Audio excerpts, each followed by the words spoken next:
9월 19일 만만한 뉴스입니다.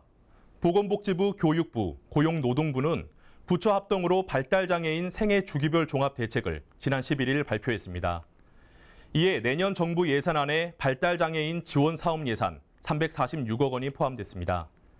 발달장애인 생애 주기별 종합대책은 생애 주기에 걸쳐 전체 10대 과제와 24개 세부 과제로 구성됐습니다.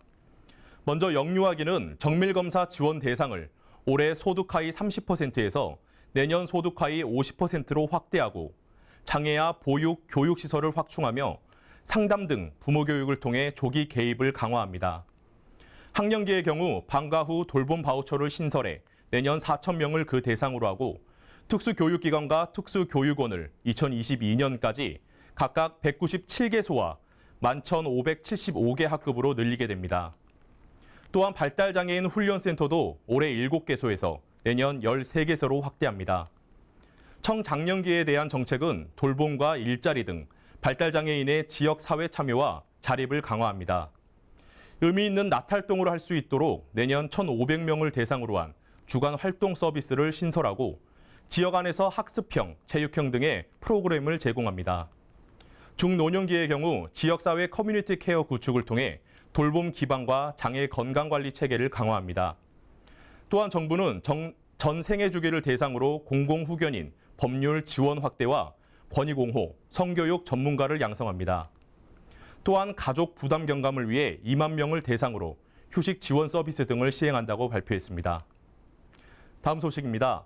보건복지부는 오는 21일 아동수당 첫 급여 지급 대상자가 192만 3천 명으로 확정됐다고 밝혔습니다. 지난 14일까지 230만 5천 명이 아동수당을 신청했으며 이 중 6만 6천 명이 탈락됐습니다. 또한 아동수당을 신청했으나 지급이 결정되지 않은 아동은 31만 6천 명이라고 밝혔습니다. 아동수당을 신청했으나 아동수당 첫 지급날인 오는 21일에 수당을 지급받지 못한 아동이 이후 대상자로 결정되면 10월 말에 9월분까지 소급해 지급할 예정입니다. 다음 소식입니다.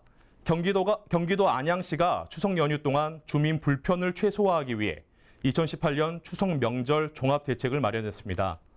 종합대책의 세부 내용엔 수송대책, 물가대책반, 보건의료반 등 9개 내용이 담겼습니다.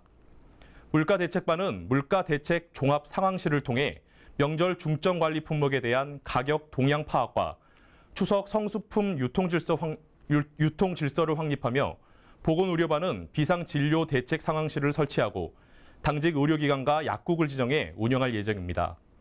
특히 안양시는 응급 환자 발생에 대비해 한림대학교 성심병원과 안양샘병원 등 관내 대형병원 2개소와 24시간 응급체계를 구축해 위급 상황 시 이용 가능하도록 조치했습니다.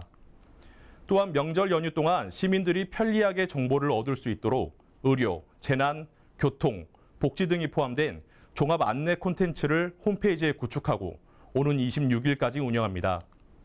이 밖에 자세한 사항은 웰페어 뉴스 홈페이지와 장애인 신문, 복지TV 뉴스를 통해 확인하실 수 있습니다.